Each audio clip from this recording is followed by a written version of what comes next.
नमस्कार दोस्तों, मैं सुधांशु सैनी आज आपसे रियल इस्टेट के बारे में चर्चा करूंगा। ये वीडियो आगे आने वाले कुछ वीडियो रियल इस्टेट के में काम करने वाले उन एजेंट्स के लिए, उन ब्रोकर्स के लिए, उन कंसल्टेंट्स के लिए है जो रियल इस्टेट में काम कर रहे हैं, पिछले 10-20 साल से कर रहे हैं, पिछले 1-2 साल से कर रहे हैं या आगे करना चाहते हैं। उन लोगों के लिए वीडियो है। रियल इस्टेट में मैं आज आपसे डिस्कस करूंगा 100 फिगर एंड अबोव की प्रॉपर्टी डीलिंग के बारे में। बेसिकली रियल इस्टेट में सभी लोग जो काम करते हैं वो अपने नेटवर्क, अपनी लोकलिटी, अपने सिटी के हिसाब से और अपने नेटवर्क के हिसाब से अनडिफाइंड अपने आप ही कुछ अपने सेक्टर्स को चूज कर लेते हैं। इसमें एक तरह से अपनी अपनी एक ब्रांचेज वो अडॉप्ट कर लेते हैं। जैसे कुछ लोग बड़े शहरों में रहते हैं, वो मल्टी स्टोरी बिल्डिंग्स में, जिसको रियल इस्टेट की लैंग्वेज में प्राइमरी सेल्स कहा जाता है, उसमें डीलिंग करते हैं। उसमें भी 2 सेगमेंट होते हैं, अंडर कंस्ट्रक्शन और रेडी टू मूव कंस्ट्रक्शन। तो कुछ लोग अंडर कंस्ट्रक्शन प्रोजेक्ट में डील करते हैं जो 2-3 साल का जिस उनके क्लाइंट का बेस 2-3 साल का हो, ऐसे क्लाइंट को अडॉप्ट करते हैं जो इंस्टॉलमेंट में, किस्तों में मकान लेना चाहते हैं या फिर उनकी प्लानिंग 2-3 साल बाद की होती है। कुछ रियल इस्टेट एजेंट प्रीफर करते हैं रेडी टू मूव प्रॉपर्टी में, क्योंकि वो सेफ डील करना चाहते हैं और उन्हीं कस्टमर को टारगेट करते हैं जो आज की डेट में ख़रीदना चाहते हैं। तो दोनों के सेगमेंट अलग हैं, दोनों की चॉइस अलग है और दोनों कस्टमर अलग अलग टाइप के होते हैं। इसी तरह से कुछ रियल इस्टेट एजेंट रीसेल प्रॉपर्टियों में डील करते हैं। जैसे किसी ने अपने को मकान सेल करना हो, किसी को बंगला सेल करना हो, किसी को फ्लैट सेल करना हो, किसी को अपने शॉप सेल करनी हो, ऑफिस सेल करना हो, इसको रीसेल प्रॉपर्टी डीलिंग कहते हैं। कुछ लोग सिर्फ प्लॉट्स में डील करते हैं। कुछ लोगों, किसी एजेंट्स का मानना ये होता है, और वो बात सही भी है, कि प्लॉट्स की डीलिंग में एक डायरेक्ट कनेक्टिविटी बायर सेलर की नहीं बैठ सकती इजीली। रीसेल में कई बार रेजिडेंस पे कोई रह रहा हो, सेलर रह रहे हों, तो उनकी कनेक्टिविटी बैठ जाती है। इसलिए कुछ लोग अपना प्लॉट्स में डीलिंग करना पसंद करते हैं। प्लॉट्स, ये ज़मीनों की डीलिंग्स भी अलग तरह की होती है। उसमें लोकल एरिया के नॉर्म्स होते हैं और लोकल एरियाज़ के नॉर्म्स होते हैं, डेवलपिंग अथॉरिटी के नॉर्म्स होते हैं। उसमें कागजों की फॉर्मेलिटी होती है। मैंने देखा है कुछ रियल इस्टेट एजेंट सिर्फ प्राइमरी सेल्स को ही पसंद करते हैं जो मल्टी स्टोरी बिल्डिंग की होती है, क्योंकि वो उसको इजी समझते हैं। वो उनके दिमाग में ये रहता है कि इसमें सब बिल्डर्स का है, आज इसकी रजिस्ट्री कराना, इसका लीगल्स देखना, सब बिल्डर्स का काम है। हमें सिर्फ क्लाइंट लेके आना है, दिखाना है, पसंद करवाना है और सेल क्लोज करनी है। रीसेल में हमें पेपर्स का ध्यान रखना पड़ता है, उसके रिकॉर्ड्स, उसके चैन डॉक्यूमेंट्स का ध्यान रखना पड़ता है, उसके बाद हम डीलिंग करते हैं। पर प्रोसेस ऐसा नहीं है कि जो बेसिकली जो एजेंट्स जैसा काम करने लग जाते हैं उनको वो ईजी लगता है, बाकी ऐसा कुछ नहीं है कि हम कई मैंने देखा है एजेंट्स हैं जो प्लॉट्स में, कॉलोनाइजर्स के प्लॉट में डील करते हैं, उनको प्लॉट्स बेचना आसान लगता है, उनको मल्टी स्टोरी पर सेल करना उनको काफ़ी मुश्किल लगता है। तो मल्टी स्टोरी पे सेल करने के लिए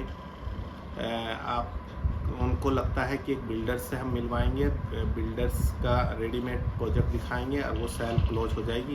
तो कुछ लोगों को लगता है कि प्राइमरी सेल्स इजी होती है, मल्टी स्टोरी की सेल्स इजी होती है, उसमें हमें सिर्फ बिल्डर्स के पास जाना है और उनके रेडीमेड सैम्पल फ्लैट्स दिखाने हैं।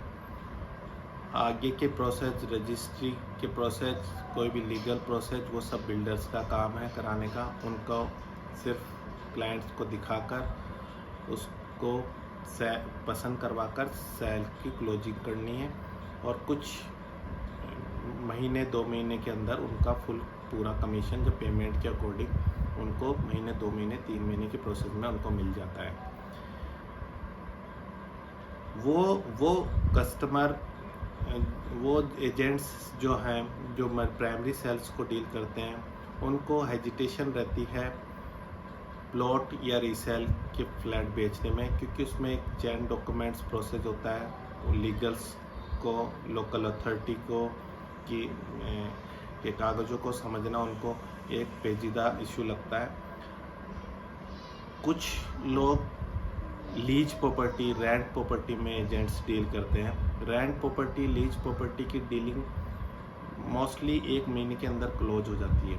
तो वो उसमें एक 15 दिन की या 1 महीने की ब्रोकरेज, जो रेंटल जो पर मंथ का रेंटल होगा, नॉर्मली मिनिमम 15 दिन की ब्रोकरेज होती है, वैसे 1 महीने की भी होती है कुछ केस में, और ज़्यादा भी ब्रोकरेज होती है। तो इन प्रॉपर्टियों की डील्स को वो एजेंट आसान समझते हैं, क्योंकि और उनके लिए कंफर्टेबल होता है, क्योंकि वो डील्स फास्ट होती हैं और उन डील्स को वो जल्दी से क्लोज कर सकते हैं। सेलिंग की डीलिंग में क्योंकि एक मोटा अमाउंट दिया जाता है, बाइंग सेलिंग में जो आउट राइट की डीलिंग है उसमें एक मोटा अमाउंट दिया जाता है, तो उस डीलिंग्स को होने में थोड़ा सा टाइम लग जाता है। मैं आज इस वीडियोस में आपसे डिस्कस करने वाला हूँ 100 CR प्लस 10 फिगर प्लस की प्रॉपर्टी की डीलिंग के बारे में। वो डीलिंग्स जो रिसोर्ट की हो सकती है, होटल्स की हो सकती है, किसी कमर्शियल मॉल की हो सकती है, हॉस्पिटल की हो सकती है, यूनिवर्सिटी की हो सकती है, किसी इंडस्ट्री की हो सकती है, या बड़ी लैंड्स की हो सकती है। बड़ी डील्स होना बड़ा रेयर है, पर ये डील्स करने में बहुत मज़ा आता है।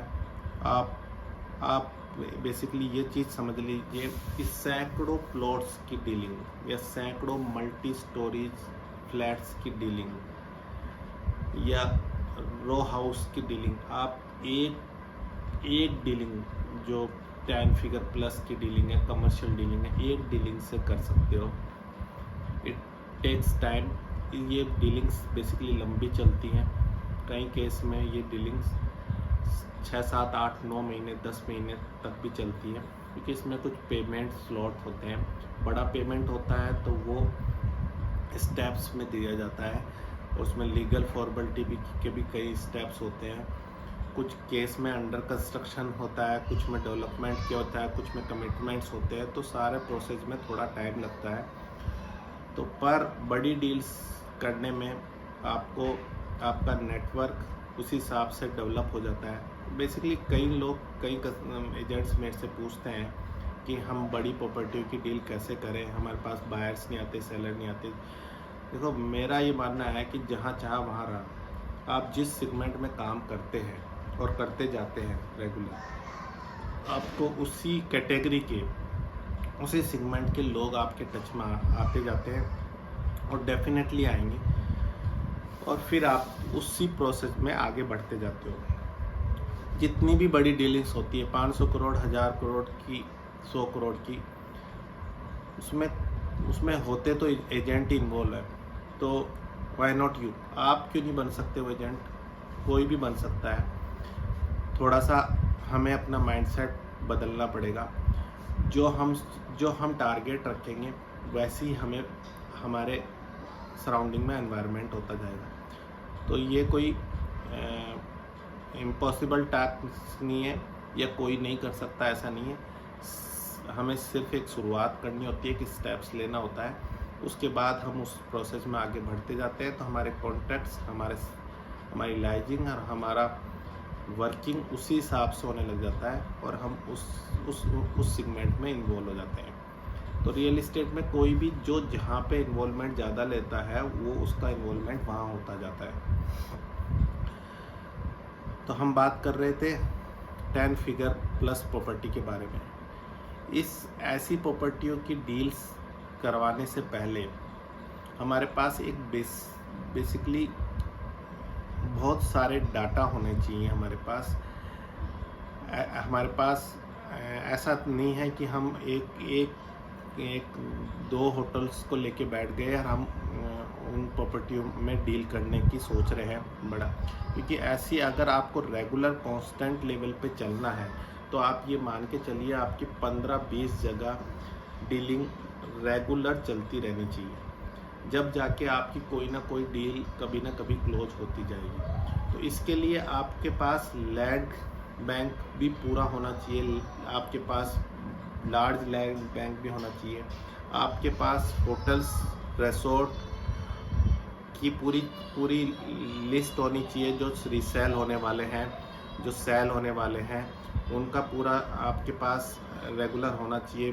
15, 20, 25, 30 होटल्स का रेगुलर होना चाहिए। आपके पास लीज के होटल्स कौन से लीज पे जाने वाले हैं, कौन से जाते हैं, उनका डाटा लगातार होना चाहिए। आपके पास hospitals, hotels, resort, multi storey, college, industry, आपके पास कई तरह की चीज़ों में आपको रेगुलर इन्वॉल्व होना पड़ता है, और फिर आपकी कहीं ना कहीं कोई ना कोई डीलिंग चलती रहती है। बड़ी डीलिंग्स लंबे टाइम के जाती हैं, रोज़ क्लोजिंग नहीं होती है आपकी। आप प्राइमरी सेल्स में जाएंगे, आप महीने में 4, 5, 7, 8, 10 फ्लैट, 1, 2 से लेकर 10, 12, 15 फ्लैट तक भी लोग बेचते हैं, मैंने सुना है। पर बड़ी डील्स आपकी ज़रूरी नहीं है आपकी 1 महीने में हो, या 4 महीने में भी नहीं हो, या 6 महीने में भी नहीं हो। तो बड़ी डील्स इट्स टेक टाइम, पर आपकी 1 महीने में एक डील हुई, या 2 महीने में एक डील हुई, या 3 महीने में एक डील हुई, या आपकी इससे भी ज़्यादा टाइम किसी डील में लगा, ऐसी डील्स आपको चाहे वो 50 करोड़ की हो, चाहे 100 करोड़ की हो, चाहे 150 करोड़ की हो, चाहे 450 करोड़ की हो, ऐसी डील्स बहुत आप लक्की रहेंगे कि आप डायरेक्ट बायर सेलर से डायरेक्ट कनेक्ट हो। ये सबसे बड़ा एडवांटेज होता है कि आप बायर से भी डायरेक्ट कनेक्ट हो, सेलर से भी डायरेक्ट कनेक्ट हो। सेकंड, इसमें अगर टीम वर्क के साथ काम, अगर डीलिंग कहीं और की है, बायर भी कहीं और का हो सकता है, सेलर भी किसी और सिटी का हो सकता है, और जो प्रॉपर्टी है वो किसी और सिटी में हो सकती है, तो ऐसी सिचुएशन में आपको टीम वर्क के साथ काम करना पड़ता है, आपको टीम के साथ काम करना पड़ता है। आप 2-3 एजेंट के साथ मिलकर काम कर सकते हो, और ऐसी सिचुएशन में हमें सारा कोऑर्डिनेशन बिठाना पड़ता है। हमें उन एजेंट के साथ काम करना चाहिए जो कम से कम डायरेक्ट कनेक्टिविटी रखते हो, आइदर बायर से आइदर सेलर से। तो डायरेक्ट कनेक्टिविटी बहुत ज़रूरी है। हमें लंबी चैन्स के साथ, एजेंट्स की लंबी चैन्स के साथ बिल्कुल काम नहीं करना चाहिए। ज़्यादा से ज़्यादा मेरा सजेशन ये है कि आप एक एजेंट सेलर साइड से या एक एजेंट बायर साइड से, बस इससे ज़्यादा कि आप डीलिंग ना करें तो बेटर है। वो भी वही एजेंट होने चाहिए जिनका आपने ट्रैक रिकॉर्ड देख रखा हो, जो रिलायबल हो, और जिनकी मार्केट में एक पोजीशन हो। वो एजेंट जिनके पास अच्छे डाटा हो और रिलायबल हो, उनकी मार्केट में एक पोजीशन हो। पेशेंस बड़ी डील्स में बहुत बड़ा एक काम करता है। आप बड़ी डील्स में पेशेंस रखेंगे और अपनी बात और सामने वाले की बात को सुनने में या उस पर विश्वास करके चलेंगे, तो ये बहुत ज़रूरी है। ये बहुत ज़रूरी है। वो विश्वास और पेशेंस के बिना बड़ी डील्स होना इम्पॉसिबल है। आपको टीम पर विश्वास भी करना पड़ेगा, और हर प्रोसेस में बड़ी डील्स में टाइम लगता है। सेलर हो या बायर हो, बेचने वाला भी अपना आइडेंटिटी डिस्क्लोज करना नहीं चाहता, क्योंकि बहुत बड़ा अमाउंट का खेल होता है। और एक अगर कोई सेलर अपनी प्रॉपर्टी को बेचना चाहता है, तो उसमें उसकी मार्केट की पोजीशन भी इफेक्ट करती है, बिजनेस इफेक्ट करता है उसका। तो इसलिए वो चाहेगा कि एक अश्योर बायर मेरे सामने बैठा हो, तो ही मैं ऐसी डीलिंग को डिस्क्लोज करूं और मैं फ्रंट में आऊं।